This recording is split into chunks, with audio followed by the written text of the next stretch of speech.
All right, I'm going to go ahead and get started, and whoever is going to come in can join us whenever. So I'm going to talk a short time about giving and serving and how they relate to discipleship, but I also want to just have a conversation about the heart behind generosity and how generosity shapes a life of faith and your life of faith. So back and forth.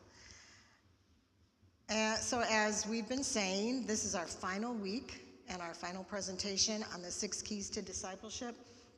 Today's emphasis is on keys 5 and 6, giving to support the church's ministry and serving the church and community. So when we talk about discipleship, we're talking about more than just learning information about Jesus. We're talking about being formed slowly and intentionally into people who reflect Jesus' heart, his priorities, and his way of living. If we look closely at Jesus' life, it reveals 2 consistent marks of his ministry: giving and serving others. So let's just look at a few. Jesus gave his time to people who sought him out. He gave attention to those that others overlooked. He gave through teaching and healing. He gave compassion freely. And ultimately, he gave his life. Jesus also served. He moved toward the sick and the suffering. He fed hungry crowds. He welcomed children. He knelt to wash feet. So giving and serving are woven together in Jesus' identity. If discipleship means following Jesus, then giving and serving are not optional, but central pathways of formation. When we give, whether it's our money or our time or our energy, we confront our instinct to hold tightly to what we think is ours. We resist the pull of fear and scarcity, and we practice trust. Giving trains our hearts to believe that God is our source, not our possessions, not our schedules, not our status. When we serve, we confront our instinct to put ourselves first. Service reveals our preference for comfort and convenience, but it also grows humility and stretches compassion.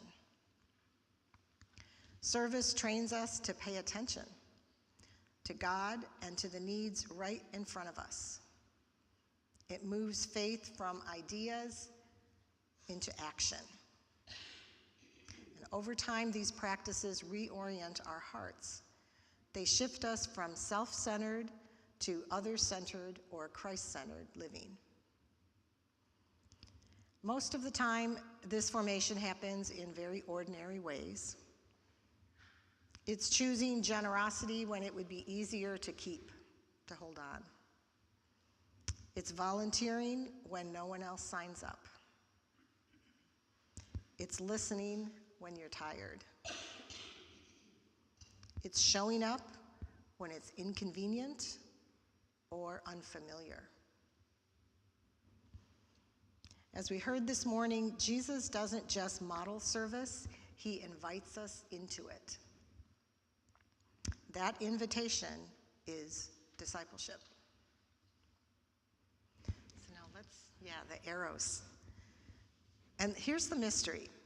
As we give and serve, we often discover that we are the ones being transformed. Our grip loosens. Our compassion deepens. And our joy grows. We begin to recognize the freedom that comes from not living at the center of our own story. The more we give, the freer we become. The more we serve, the more our heart expands. Generosity and service create space for God to do his shaping work in us. Discipleship is not simply about what we believe, it's about the kind of people we're becoming. We're changed by what we practice. And every act of giving and every act of service is practice in becoming more like Jesus. In the kingdom of God, the servant is the great one. Like the other keys we've explored, giving and serving are the means God uses to form us into disciples. People who trust God, love what God loves, and participate in God's mission. So I'd like to hear from you. I have a couple questions. What do you think makes it easy or difficult for people to give generously or to serve regularly? What do you think? What makes it easy to give and serve?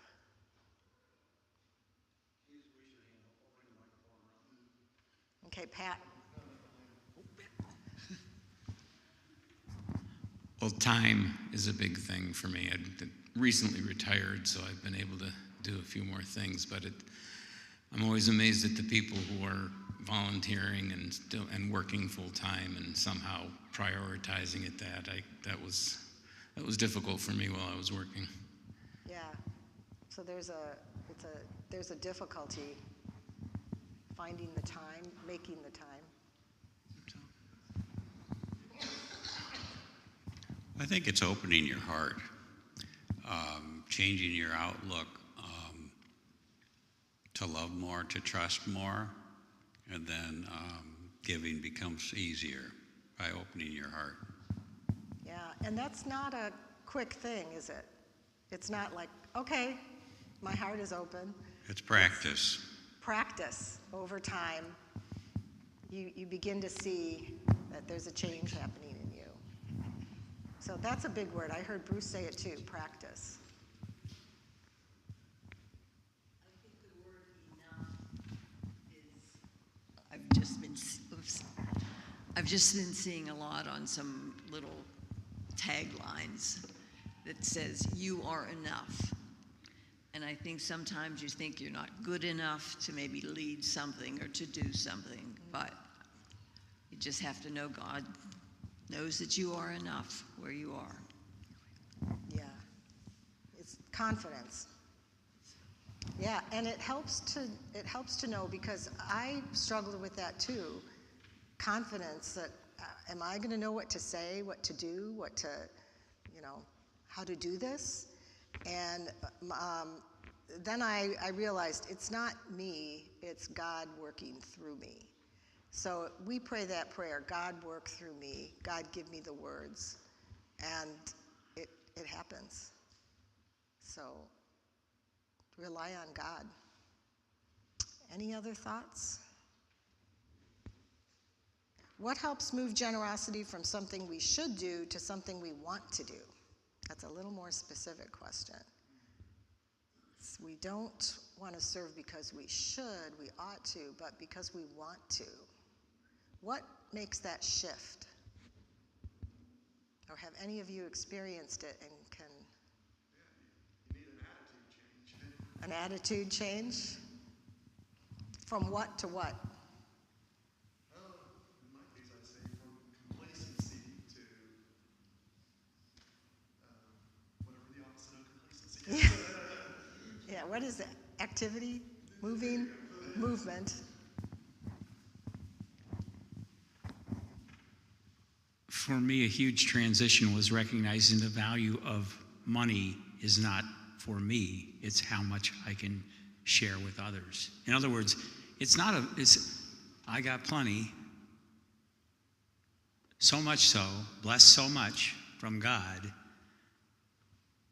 that if I don't share it, it becomes worthless to me. Yeah, that's In other words, it's a command. It's sort of, tithing is really honoring God. Mm-hmm. And if you can do that, then money has some amount of value. It doesn't have much value just held, sitting in an account, waiting for you to die. It has a lot of value when it's shared. because it impacts many, many other people's lives in a positive way. And that makes it worth something instead of sitting in your IRA. Yeah, the worth of money. Thinking of yourself as a steward of your money. Can I? Is it okay? Do you have something to say? I didn't mean to take your job. Go look for a book. Yeah. I think changing attitude really is being able to see the effect of what you're doing. Being out and spending the time to work Open-M, spend time with these other charities and organizations.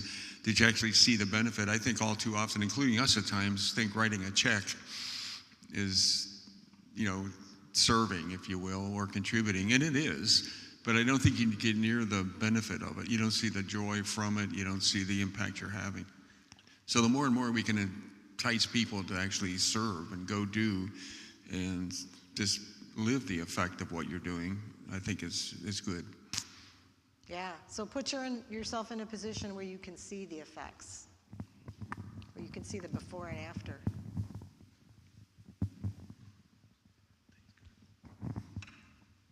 Any other thoughts? I'd like to echo Patrick's comment. When I was working, I traveled a lot. And when I say a lot, it was international. I'd be gone 3 weeks.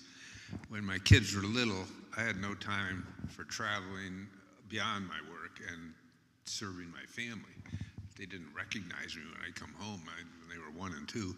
Anyway, as I got older, of course, that issue goes away. I don't have little kids, but still, the job was time-consuming. So it was easier to think about the giving side than the serving side. As a retiree, I think the thing that really helped me get involved with something was Habitat, because you could see how you're serving, and you're serving with a group of people that are fun to be around as you're doing something. And you're doing something valuable. So, I thought.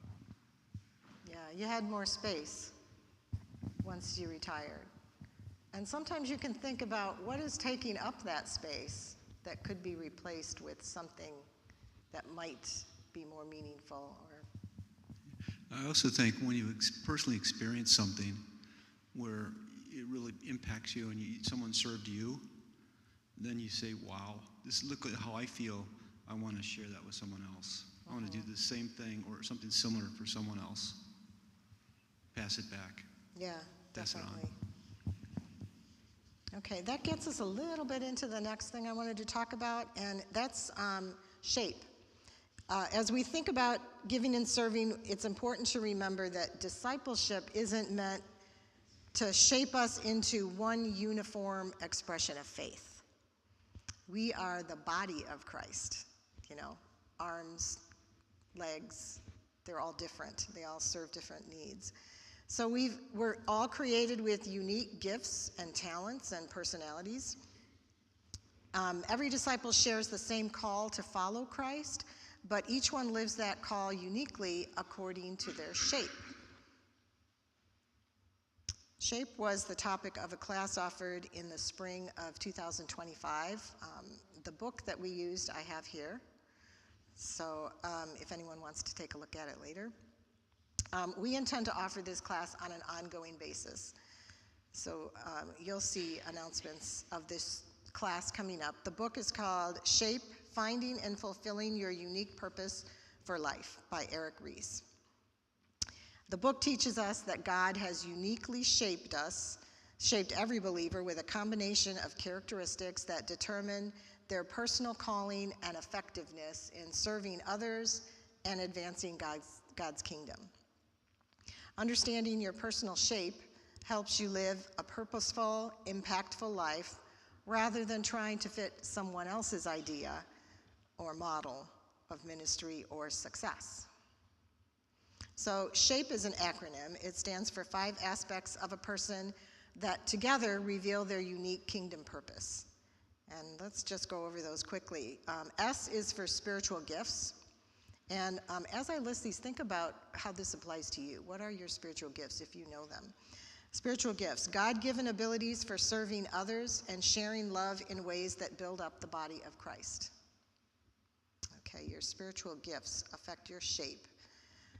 Your heart, these are your passions and desires that energize you and point toward what God has placed on your heart.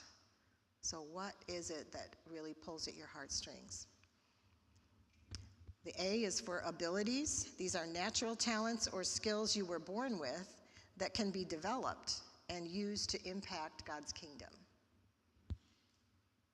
And then there's your personality. This is the way God has wired you. Introvert, extrovert, thinker, feeler. This determines how you best function and relate with others. And finally, the E is for experiences. These are life events, both positive and painful, that shape your perspective and equip you to help others. And that's what Mark was talking about. Reese's approach emphasizes that every believer has value and purpose because God has designed them intentionally. Understanding your shape helps you to stop comparing yourself to others and start using what God has uniquely given you, not just for personal fulfillment, but for kingdom impact and meaningful service. When identity, gifting, and calling align, generosity becomes joyful, service becomes sustainable, and mission becomes deeply personal. Okay, these two images I used in a gift article. Before you move on too quickly from shape, I was the teacher in the evening, and Colleen was a part of that experience. But you said that was the spring of 2025. And surprisingly enough, one of the other participants in that class was Don Stearns. He drove in the evening to be a part of that. And my recollection was that I'll couch it this way.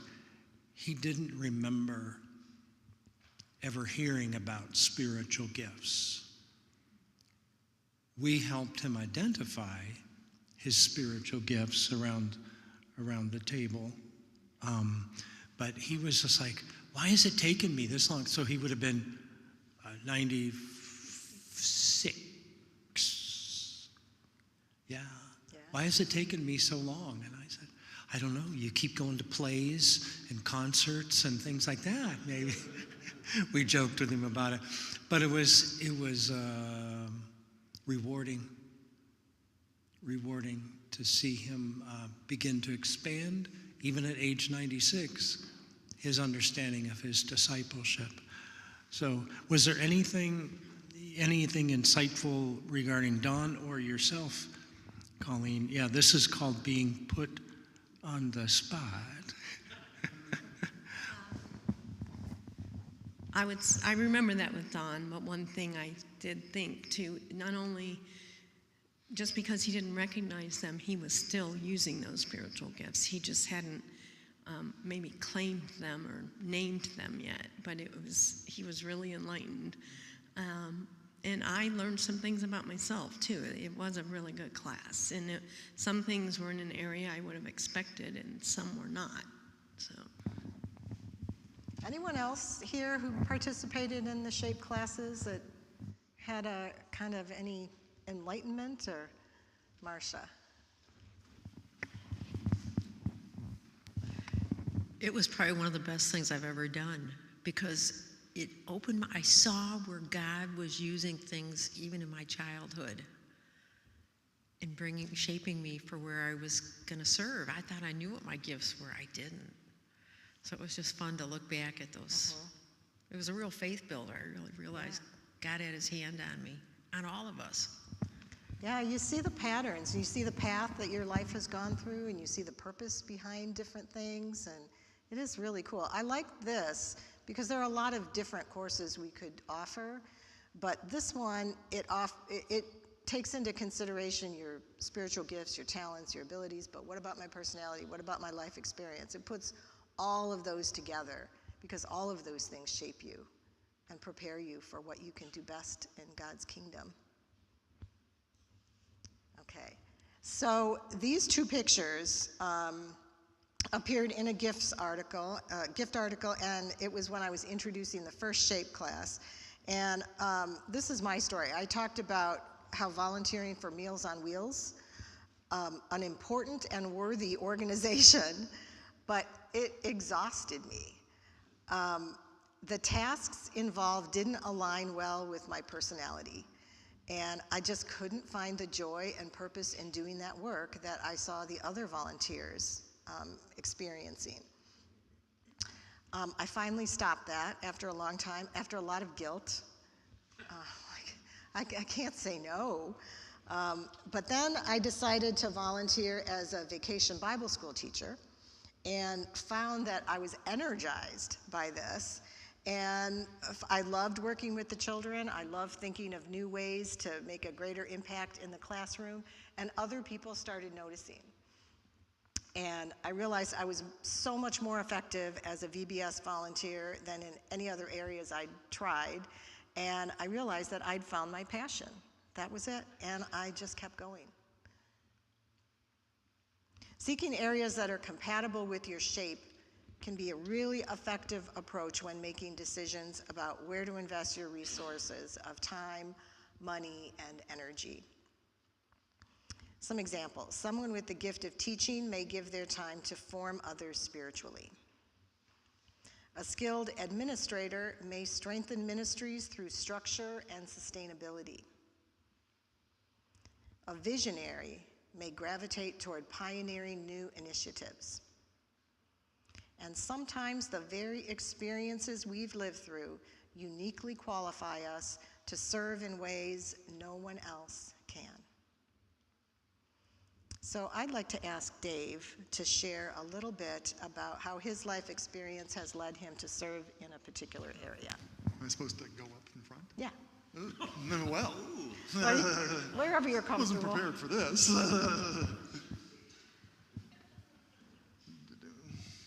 there a place to sit? Well, right here. Yeah, okay. I just don't want to see if I can face the crowd. Okay. Yeah, was it really about a year ago that the SHAPE class was there? Because I remember taking that class. And one of my gifts was giving. And I thought, oh, okay, that makes sense. Both Marsh and I, we see a cause that we think is worthwhile and it fits within our budget constraints. We never minded opening the checkbook. So, hey, giving. If there's anything that I've learned in the years since then is that my definition of it was far too narrow. Most of you probably know this, but for those of you who don't, 32 years ago, I was in an accident where I was trapped in a burning building and spent pretty close to a year and a half in the hospital after that, relearning how to do all sorts of things, including standing up and walking and dressing myself. It was just an ordeal that we don't have the time for me to get into it. But back to my definition of what giving was. Thankfully, I'm married to somebody who spent 45 years in a career where giving was probably the most essential part of it. And her definition of it was broader than mine. So she came across a newspaper article that the Phoenix Society was getting involved with the Akron Children's Hospital. And caught my attention. Well, it's probably the second or third time that you had to bring up something like this. She's persistent. And this time I decided to go ahead and get in contact with the people. And if they didn't answer back, get back with them again. Some persistence on my part. And this leads eventually to me volunteering in the burn ward of the Akron Children's Hospital. Now we got to go through a lot of paperwork, and I guess it's really not going to start in earnest until April, but I'm looking forward to it. One thing about giving is I remember what it was like to be the recipient of it. When I was relearning how to walk, it was all difficult. I can't believe we learned it when we were toddlers. was the standing up part. You know, you cannot walk until you can stand up. And my legs just, for months and months and months, couldn't do it. And finally, a group called Friends of Mankind, I believe they were, got me a pair of braces, these really clunky metal things that I would put on that had these makeshift shoes at the bottom. And not that it was easy, but it was able to stand up and stabilize me so I could actually start taking steps. And if they don't do that, if I'm not the recipient of that kind of giving, I don't know how all this ends. Probably not as well as it did. So, as I've gone through now, God was like, see, your definition of giving was too narrow. It's not just opening a checkbook. There are other ways to give as well. And that just really struck me as like, yes, there are. And if I was so grateful for the charity that was showing me, isn't it time for me to start showing it to somebody else? Okay, I guess I'm kind of like Don Stearns. That accident was 34 years ago. I got those braces probably 35 years ago. And I'm just now getting into starting to try and pay back, but better late than never, right? And, you know, those capes might come into play as I see what happens in the burn unit of the Children's Hospital. Now, whether or not this becomes my Meals or Wheels or my ABS, I guess remains to be seen, but I am looking forward to the opportunity to it. It's, you know, in Acts chapter 20, verse 35, an oft-quoted verse, it is better to give than to receive. Wow, that's quite a promise now as I look back and say, because receiving it was really a gift, and if to give is even more blessed, ooh, wow, I can't wait to see what that's going to look like. Thanks, Dave.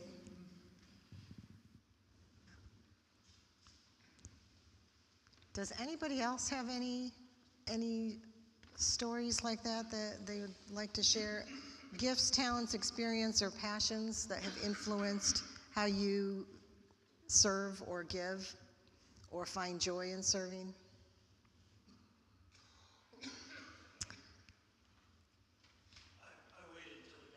Yeah. He's a fast runner. I think I shared this when we were in class about experiences. I've referred at various times in various sermons in various churches that my biological father was an alcoholic. And for much of my adolescence, into college, into seminary, I avoided saying anything about my biological father being an alcoholic. But I'm in a CPE, Clinical Pastoral Education program, in my last year of seminary. And the supervisor, after we had been, my description of clinical pastoral education is, in the morning, you gather with other students with a supervisor, and they pick your life apart. And then the afternoon, they send you loose to go minister to other people. After you feel like you're worthless, go cheer somebody up. Yeah, top of my list today. But Henry Huey was our supervisor. And he said, Bruce, you're an adult child of an alcoholic. I said, no. My mom left my dad when I was 3. He goes, no. Your personality was formed by the time you were 2.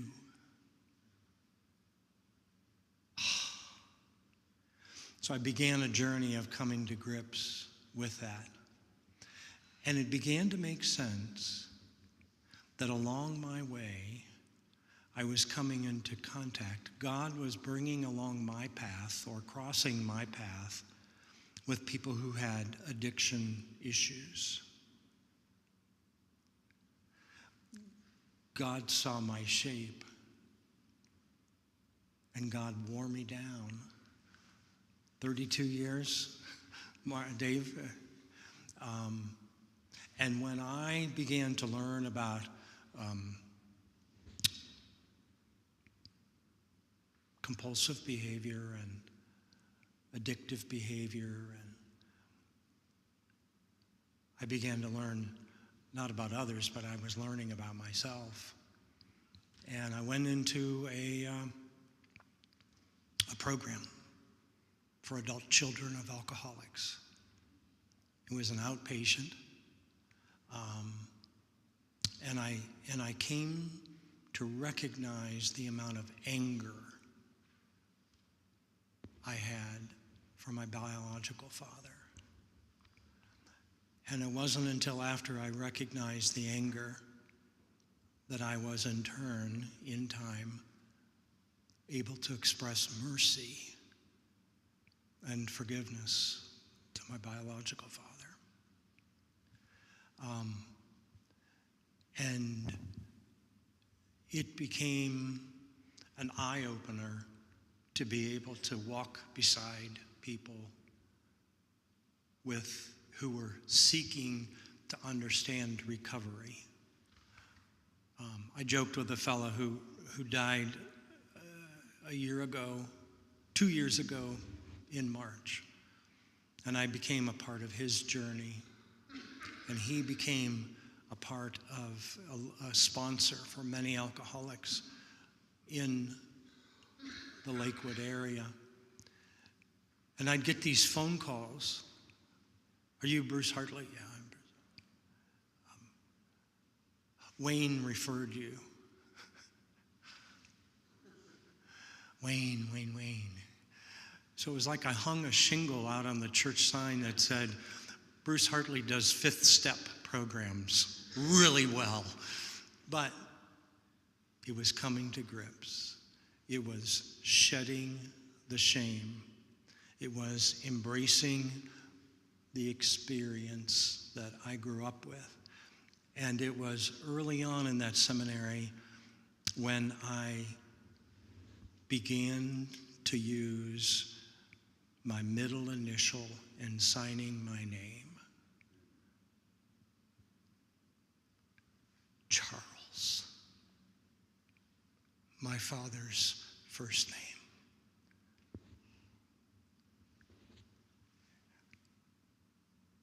I thought that was a step beyond shame to embrace my identity.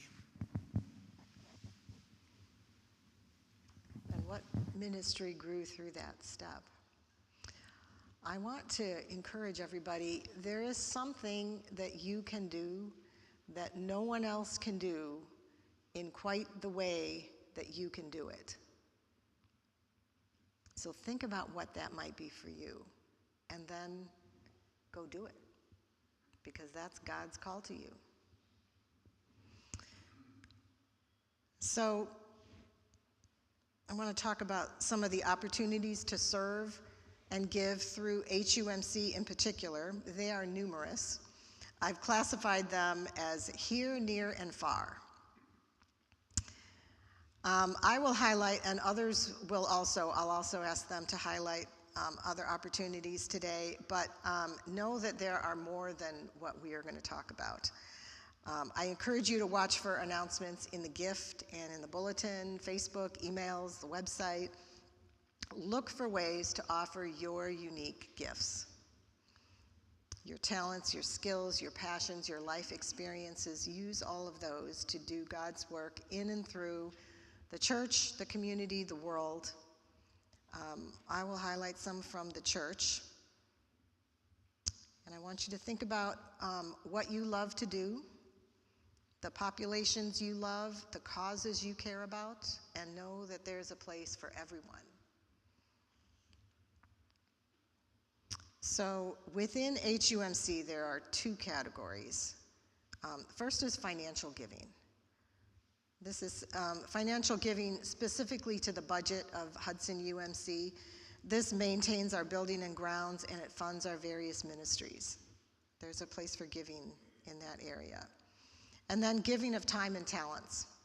This can happen on Sunday morning. Some of these we've mentioned before, serving as an usher, greeter, liturgist in worship, serving in the choir, the bell choir, as a musician, on the AV team, serving communion. Those are all ways to serve and help the worship service go smoother. In church leadership, you could serve on the leadership board. You can serve on ministry teams. You could form your own ministry team about something that you feel passionate about. In Sunday school, there are opportunities to serve as leaders in kids, youth, and adult Sunday school. Messy Church is a new initiative that we're going to hear more and more about, and we're going to experience in a little over a month. We're going to need lots of volunteers for that ministry. So Messy Church, watch for announcements about that. Bible study, book study, or discipleship class leaders. And those are, it doesn't have to be a class that already exists. If there's something that you would like to introduce to people and you feel that you could share that, then we encourage that. We'll help you.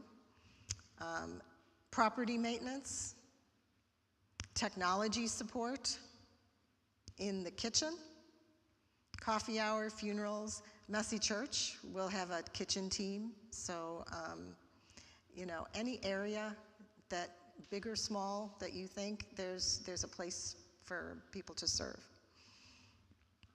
Anything that anybody can think of that I've left out within the church.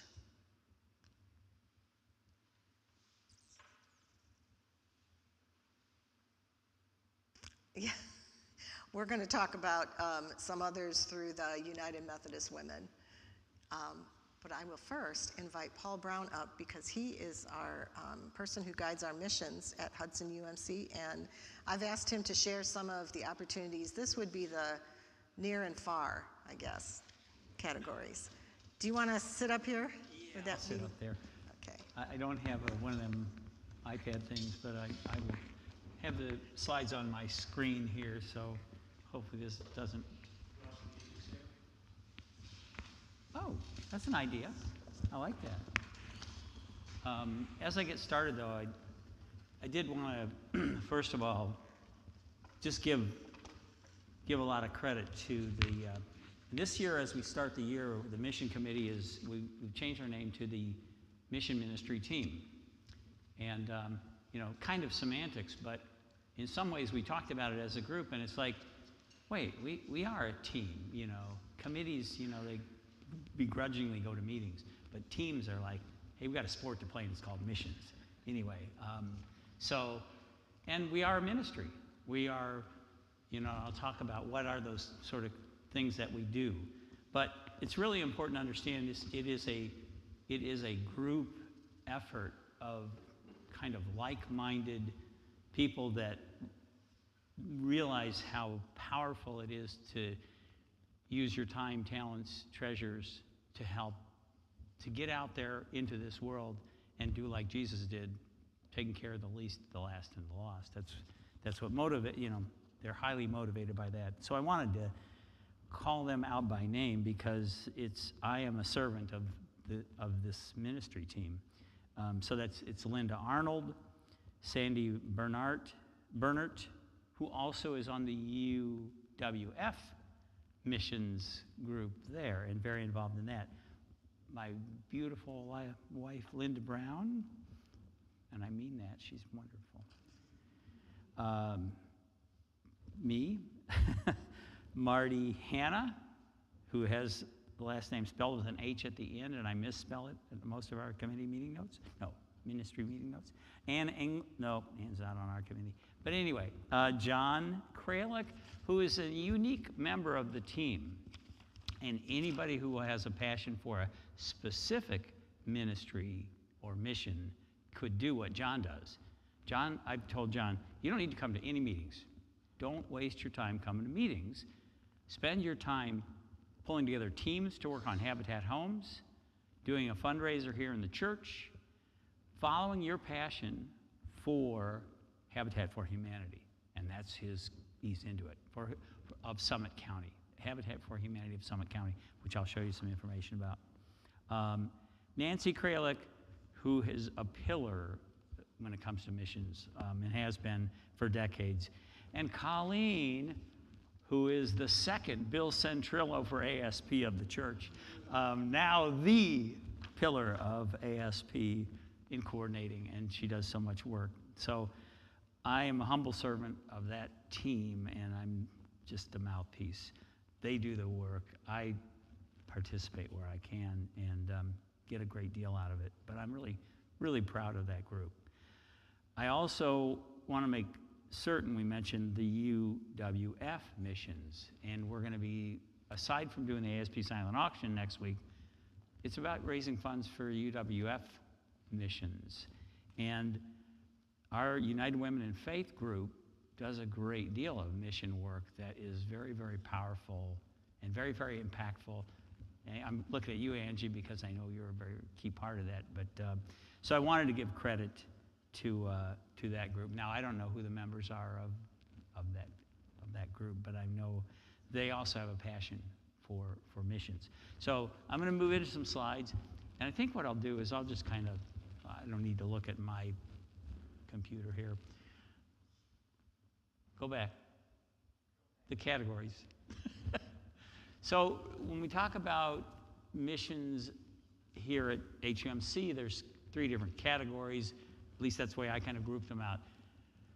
And most of what we do is really, I would call outreach. Missions are tend to be mission trips. You're sending, ministry. You're sending missionaries off to Africa to spread the word. I don't see much of our missions in that form. We are more about how can we help our brothers and sisters and neighbors in this area. We do some other things out of this area, which I would call mission trips. And then we do some international mission support. But outreach is by far, from our mission ministry team standpoint, what we focus on. So first, these are I'm just gonna pop through these slides. Open M, and I want to mention the mission of the ministry, what do they call them? Yeah, kind of their mission statement. Why do we exist? Open M is a ministry of faith, hope, and healing. So that's why they exist.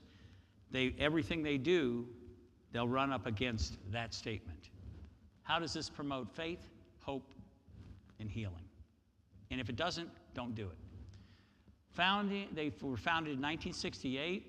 They serve the Summit Lake Summit Lake area, which tends to be a fairly impoverished area.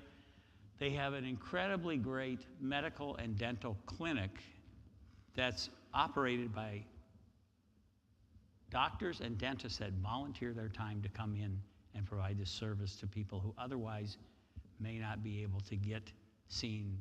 I mean, they can go to the emergency room, but these folks provide ongoing, meaningful medical and dental services at no charge. And there's some screening that goes into that. It's not just anybody can walk in. They have a food pantry, just the medical and dental clinic served 259 patients last year. Food pantry distributed about 800,000 meals worth of food this past year in 2025. And they also do employment services out of their facility. So they do training and placement. And they had 52 individuals that they hired through that program last year. And over the course of many years, during 2025, they celebrated 150 work anniversaries of folks that have been placed through Open M. Tremendous ministry. Move on to the next slide. So how you can serve or help with Open M, do some things. You can be part of the Grab and Go lunch gang. We got a few of the gang in here. Marcia there is pretty regular at the Grab and Go gang, where we assemble the food assemble grab-and-go lunches, 90 of them, on one Monday a month. And the next one's coming up March 23rd. You don't have to wait long to participate. 9:30 in our kitchen. You can donate tuna fish, cans of tuna fish, which go to the food pantry, and you can drop those off anytime by the kitchen door, the door to our kitchen here. Or you can travel to Open M. We want once a month. We help with their food distribution. It's called Mountain of Food. It's actually, the food is provided by the Akron Food Bank, Akron Canton Food Bank, but it is distributed to families that pull up in their vehicles, and they may get 1, 2, or 3 different families worth of food, and that gives them a fairly large amount of staples and food for that upcoming month. Who has seen, raise your hand if you've seen the mission bulletin board, if you know what I'm talking about when I mention the mission bulletin board.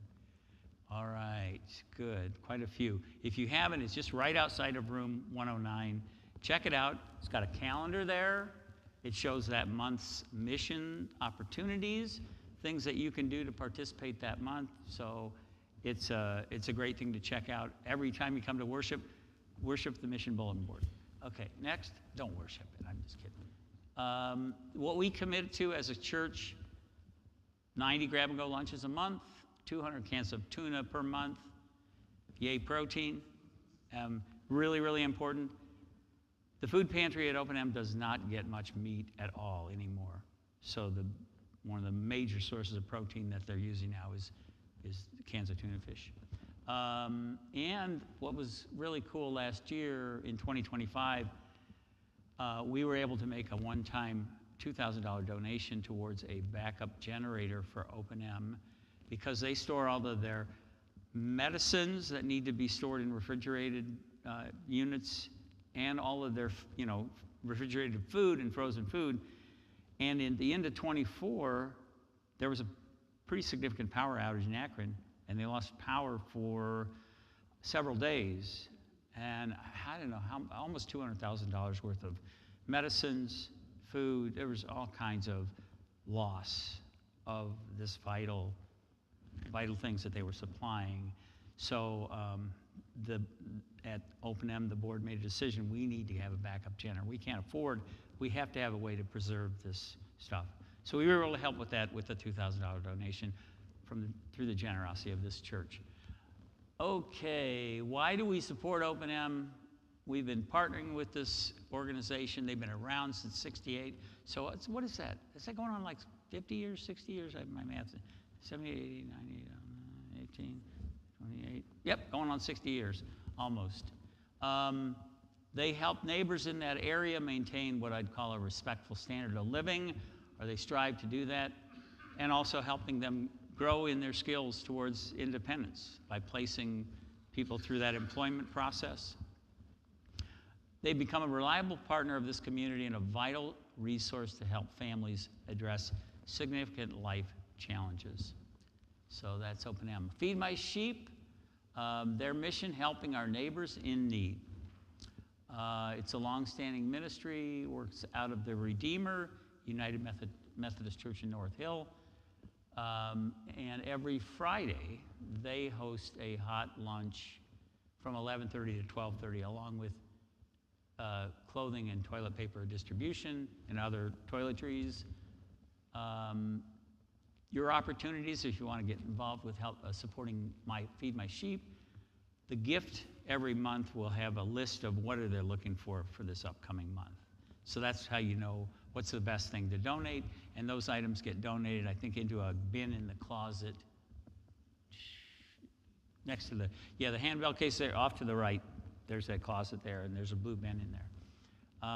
We, as a church, are committed to providing 125 rolls of toilet paper for distribution at Feed My Sheep each month.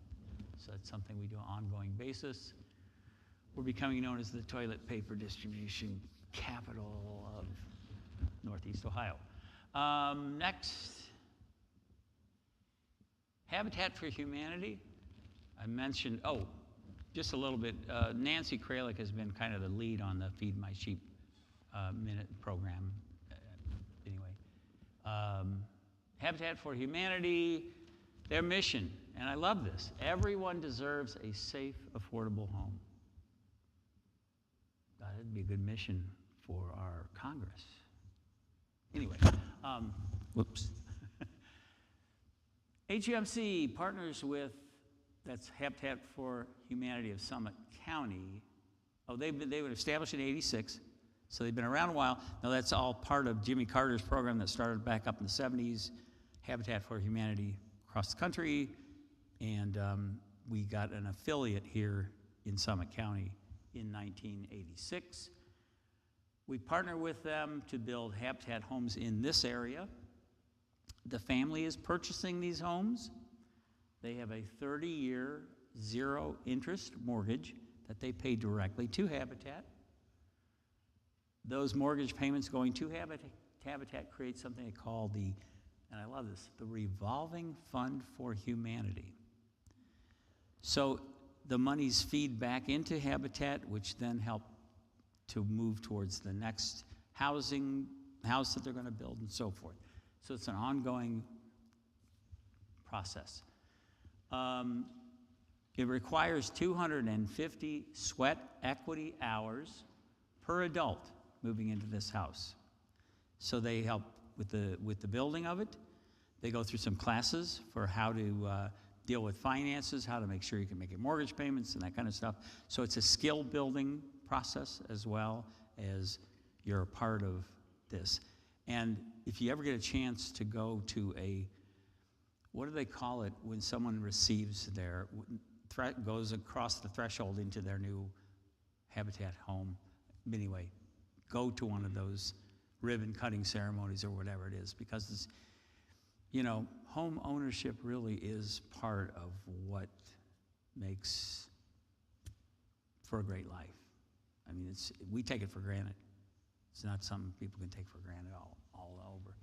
Next, this Habitat for Humanity of Summit County took on a huge project in 2024. They got a large city block area, and they're going to build 16 Habitat homes in the city block. They built 4 in 24, or completed 4, another 8 last year, and they have 4 remaining, which are going to be done in the first half of this year. So they'll end up with this 16 home city block area of Habitat homes. Really helped from a construction standpoint. You could deliver all the materials to one location. You could have all your workers come to the same location and split out to different houses. It's quite a cool project. And then in 2025, 17,200 volunteer hours were donated. Next, financial donations. We as a church are committed to providing $2,000. John tends to head that up on Habitat Sunday when he gets on the pulpit, talks about our Habitat initiative. And so we're committed for another 2026. And if you want to make John Kralik smile, just go up to say, hey, I'm not on your Habitat list for your housing builds. Can you put me on your email list? And give him your email address, and you can become part of the folks that are building Habitat houses, which we do about, I think we have 3 days through the summer where our crew goes out there. A lot of times Libby and Chris Mullinger are back, so they're a lot of fun, and it's a good group. We get to swing a hammer, so that's kind of cool. Okay, Hudson Food Pantry, another outreach ministry here locally. They operate right out of Rejoice Church up the road on Stowe Road. Their mission is to help us fight food insecurity for our neighbors with dignity and grace. And their area, when they say the area, it's really the Hudson School District area. That's where they're serving, and they're tending to serve communities that are heading towards Boston Heights and other areas that need some food, have food insecurities and such. There's a food distribution schedule on the 4th Saturday of each month. Next slide. We are currently supplying all the paper towel needs and toilet paper needs, yay, for their monthly distribution. Linda Arnold and Nancy Kralik are kind of regular workers there. Linda in particular, on any given Saturday, she's in working at the Hudson Food Pantry. What can you do? Financial donations to help pay for the toilet paper and the paper towels appreciated. You can also, if you want to volunteer to be part of that food distribution, and it's always good if you can get out there and be part of serving the folks that are receiving whatever is being donated. It's good to be a part of that. In their case, you contact just look up Hudson Food Pantry and you'll have a link to be able to get to them and volunteer.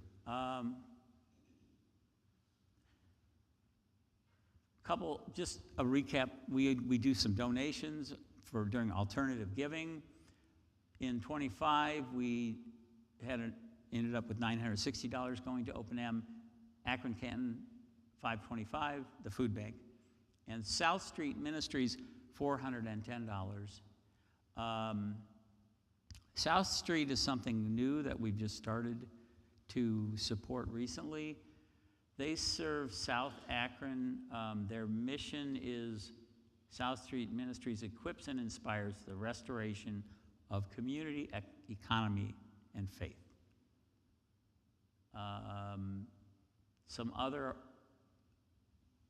things that we funded through alternative giving, UMCOR, which is the United Methodist Committee on Relief, and they provide humanitarian relief and recovery to areas impacted by disasters.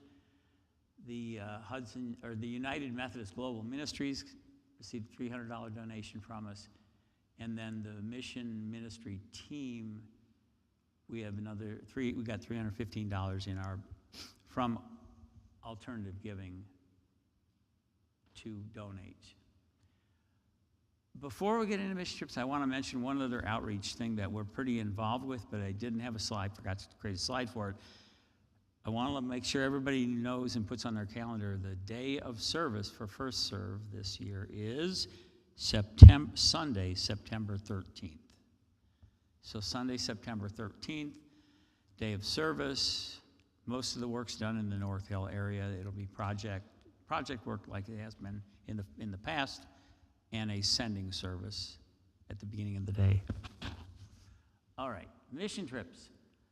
This is traveling to meet the needs and build relationships. ASP, Appalachian Service Project, we all know what that is. Team of adult and youth. What's cool this year, it's coming up on the next slide. But anyway, back that up just a second. Just to give you a sense of the cost, $700 per participant is what it costs. So a team of 7 runs 7 times 7. Who's good at math?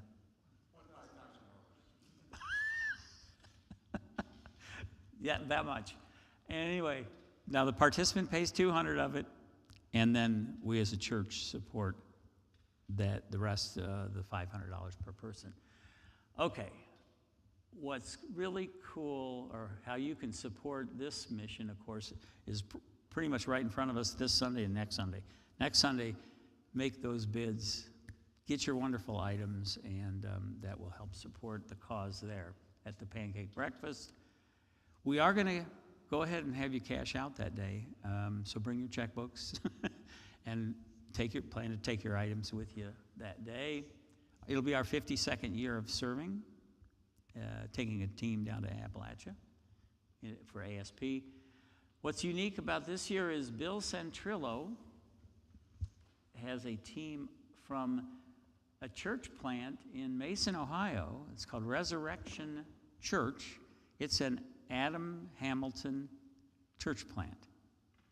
Well, first one ever outside of Kansas, where where the Church of the Resurrection started up, and they've got probably a few locations there, but they started up a church in Mason. Bill and Jill are involved in that church.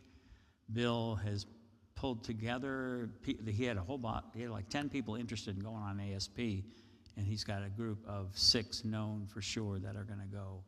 So they're going to join up with us as we drive on down through the Cincinnati area, we'll hook up with them. They've got a van. We'll got a van. We'll get 2 teams heading down to Appalachian. We're going back to Kentucky this year. I don't know exactly where, but that's that. Next. Oh, I get a little relief. Where's the mic? Tom needs the mic. Tom King. Tom King's the chair of the East Ohio Disaster Response. Take it. So I want to talk about disaster response and a great opportunity to get involved with that that's so meaningful. I chair the East Ohio Conference Committee that promotes disaster response readiness in Ohio. And it's the Methodist has taken this on to be the next people in after first responders leave a disaster. And so we train people to clean up after a flood, getting mud out, getting debris out of the house, stabilizing the property so there's no further damage. You know, the first responders don't do that. Insurance hasn't kicked in yet. But the most important reason why we do that is to help survivors deal with what's happened and to turn the page and to have hope. When we went, I led a team that Marty and Steve were on. We went to Kentucky. We were cleaning out a mobile home.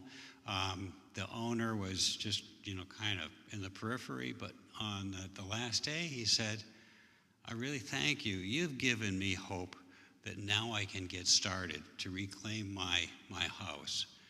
So we have training to participate in this disaster response that trains you how to deal with people, how to respect them as being in charge, the community's in charge. And what we want to do is have Methodists so that you can respond if there's a disaster in your own area, and that we can help our communities by helping those people that have been hurt.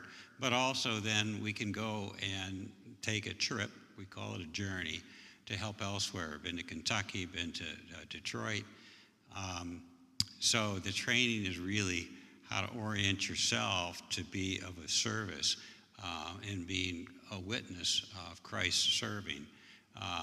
And the physical stuff we do is secondary.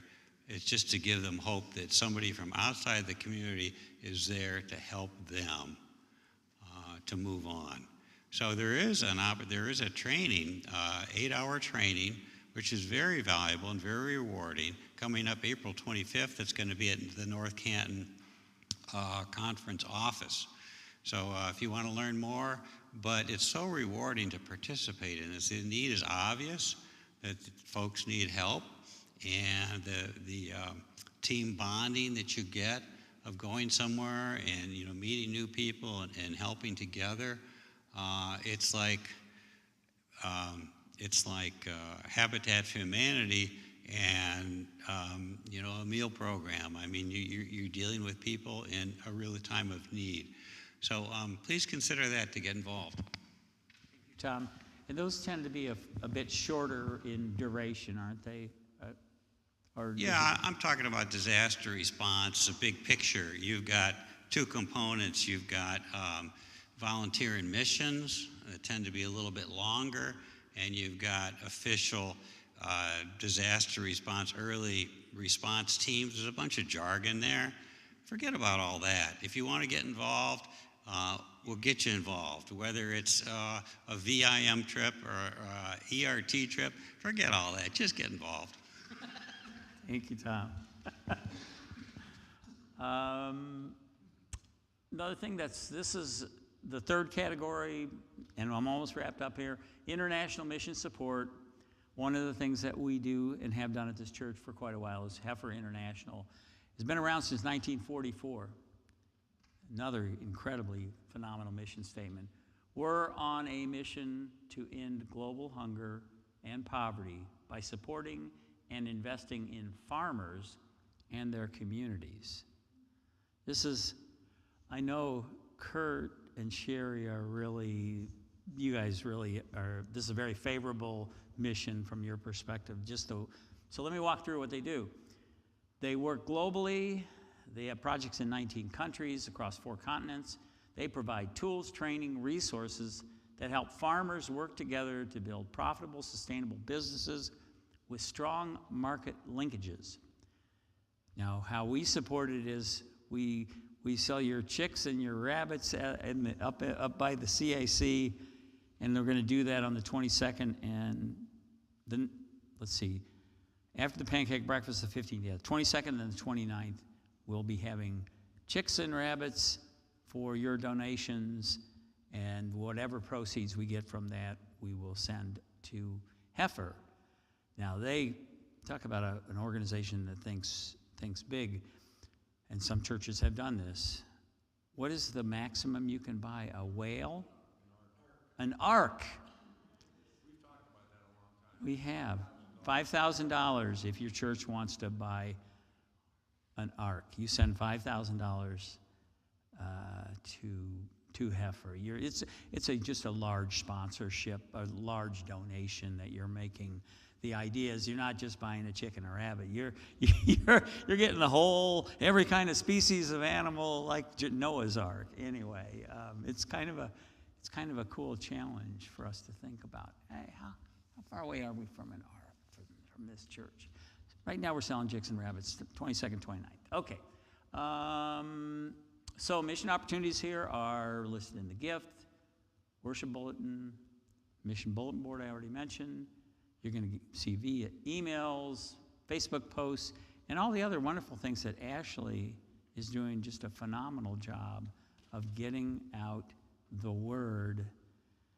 And I give her kudos and credit for all that she does to promote all the things we're doing in the church. Who all has seen the March gift and this article from Mission Committee? Okay. If you haven't, that's your assignment before, well, you can have a month. But if you would, please, we want to thank you. The mission ministry team really, really appreciates the support this church provides for the missions and ministries that we support. Last year, a total of $23,376 was donated. You know, there's a big chunk silent auction, but all those other missions that I spoke about were well supported by this church. So there is generosity here, and you guys have shown that, and we wanted to thank you for that, and I do personally thank you for that, and our group does. We support, the organizations we support have been in these communities for decades. They provide a beacon of hope, help, faith, and respect for many people that are often on the margins. So let us strive to follow the example of Jesus by serving others with a focus on the least, the last, and the lost. Because the way we show that we love God is by loving our fellow person. That's a direct action that you can demonstrate. If you love God, but you're not loving your fellow person, I don't know that you love God. You got to show that you love another. All of God's created, all of God's children. No judgment. The Creator judges, we don't. We give, we share, we do everything we can for our fellow God's children. That's my spiel. Thank you. For raising our awareness of all of that, all the different missions. You mentioned the United Women in Faith, and I'd like to invite Cheryl. Angie has something to say about something that's special to her, and anybody else who would like to also speak about something that they're involved in, that we can get involved in. So Cheryl's going to talk about United. Yeah, go ahead and take a seat. Okay. Hi, I'm Cheryl Gamble. I am co-president of the Hudson United Women in Faith, used to be called the United Methodist Women. And I have several of my board people here today. So first of all, Paul, what a great presentation. We are certainly the hands and feet of Christ with all the missions that we do throughout this church. I'm so proud to be involved with so much of what we do here at the church. But getting back to the United Methodist Women, or the United Women in Faith, I just want to share what our purpose is. The United Women in Faith purpose is a community of women whose purpose is to know God, experience freedom as whole persons through Jesus Christ, to develop a creative, supportive fellowship, and expand concepts of mission through participation in the global ministries of the church. Every year we have an annual pledge drive, and this pledge drive helps us to fulfill both our local purpose and to participate in worldwide efforts of the United Women in Faith. I'll try to keep this brief, but our supportive fellowship includes many of our circles and our book club. Mary Martha and Priscilla, we do a lot of hands-on mission projects. We go to different, like this week, Mary Martha, we're going to the Center of Hope and volunteer there. And Priscilla Circle, they do a lot of missions within our church, and I think this month they're going to clean our kitchen. And they do a lot of things for shut-ins, and they have a lot of informative speakers. We have our nurture program, which is a lot of people from our church benefit from. If you're recovering from surgery or an illness or some unexpected life trauma, we offer meals to kind of make it a little bit easier for you while you're going through some difficult times. Last year, year 25, we were able to support many missions, and we gave out over $10,000. And a lot of that comes from our congregation, who generously donate to some of our well-known mission projects. We just wrapped up our Gifts from the Heart, which benefits Center of Hope and Heart for the City in Akron, the Center of Hope, which is in Ravenna.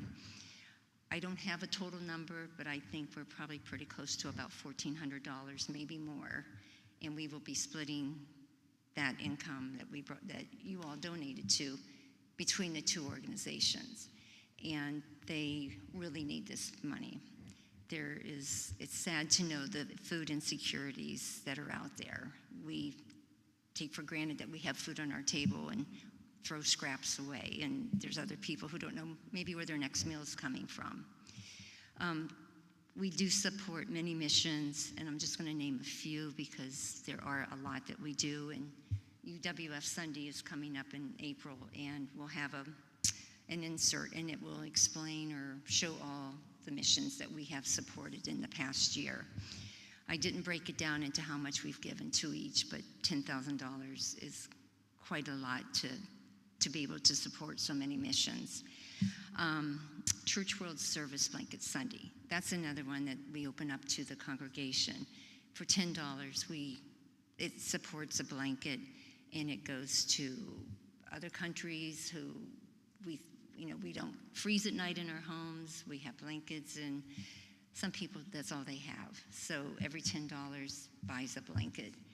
And I don't know, Debbie, do you remember how much we raised last year just alone? And I don't know, it's probably close to $1,000, if not more. The congregation is very generous with our mission programs. Encore Disaster Relief, that helps within our state or within the world, tornadoes or wildfires, hurricanes, earthquakes, wherever there's a need, Encore has to supply things. So we have donated to that. We've done school kits in the past, and Angie and Wally have driven them up to Pennsylvania, somewhere you've dropped off. We did the school kits, and you might remember we have a tree or something out there, and we ask for pens and papers and crayons or whatever. Our kids have all of that stuff, but there's kids who have nothing, and they need these tools to get through classes and stuff. MedWish. We did a MedWish for our Thanksgiving dinner, I think it was. Our Mary Martha Circle, if you don't know what MedWish is, I call it a candy store of medical supplies.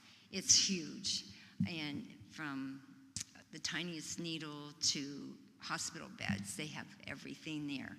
And sometimes we just go and we separate, they'll have these big boxes, and we have to check expiration dates and separate them into individual items. Then they take them and put them in this big warehouse. Well, they have a tow motor because they stack them 3, 4, 5 shelves high, and their tow motor went out, and it was going to cost $1,000 just to get the tow motor out of the facility and get it repaired.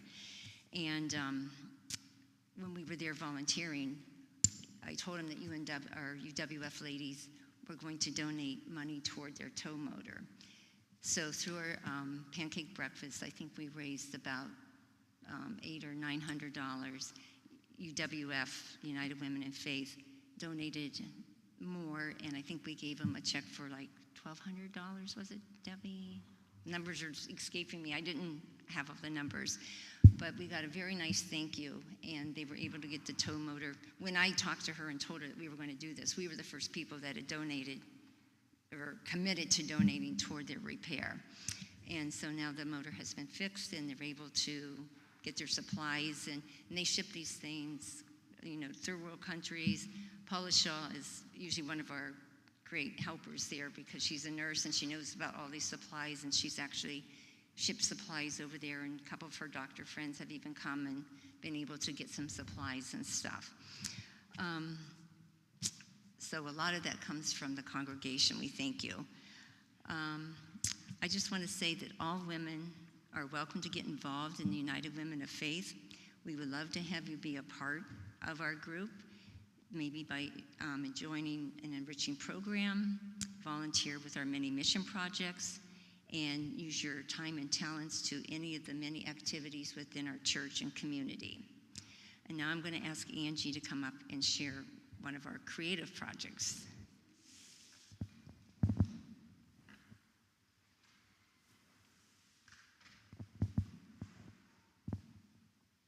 Thank you for listening. I have props.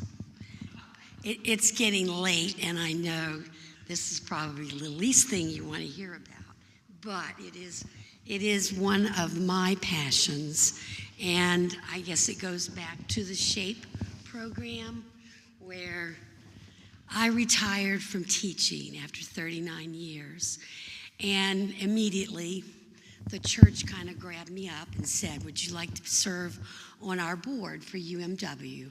And I said I would love to.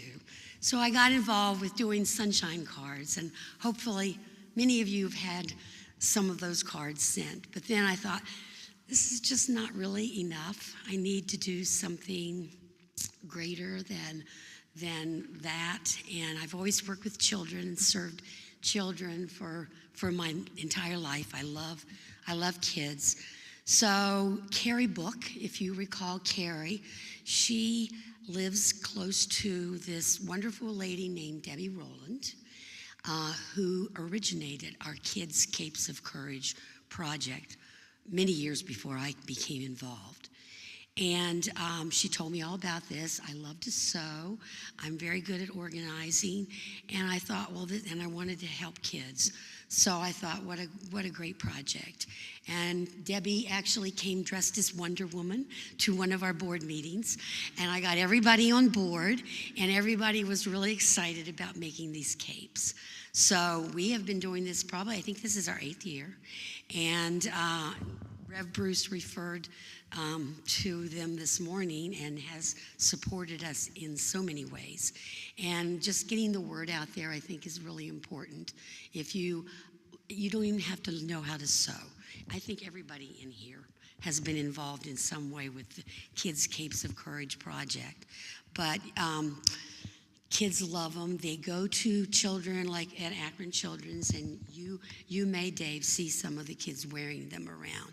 I know one time I was in Akron going to the doctor, and I saw that big bridge that goes across Children's Hospital, where they had the big Capes of Courage sign up. So they go all over the state. Debbie does the whole Northeast Ohio area, and we're just a small part of what her program supports.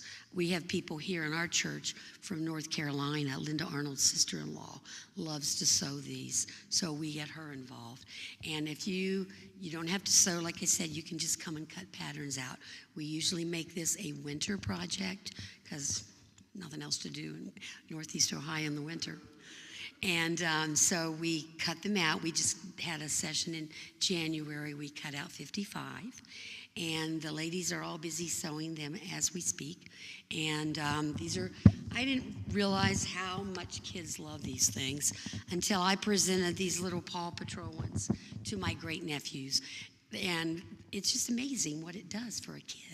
They wrap themselves in these, and they just go flying around with them flailing behind them, and they just love them. So, and you can imagine a poor little child going through all these tests in the hospital and just needing a little extra support to wrap themselves in and feel comforted. So anything you can do to support our project, we certainly appreciate it. Thanks for listening. I'm sorry this is getting very lengthy.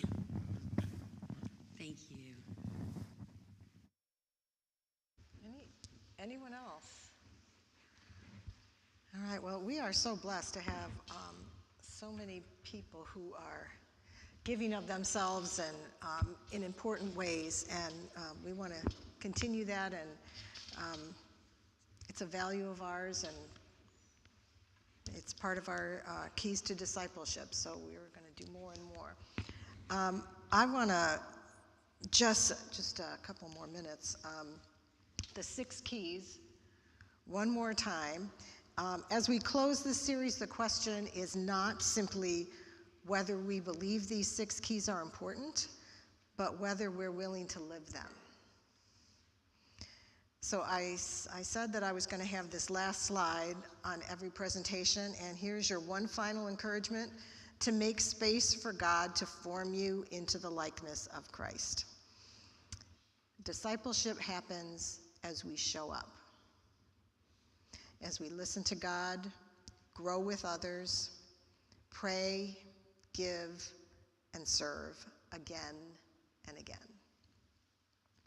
So the question we hope that you'll leave this series considering is, what next step might God be inviting you to take as you grow as a disciple of Jesus?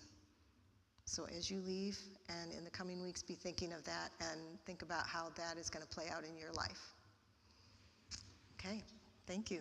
Thank you for all our guest speakers.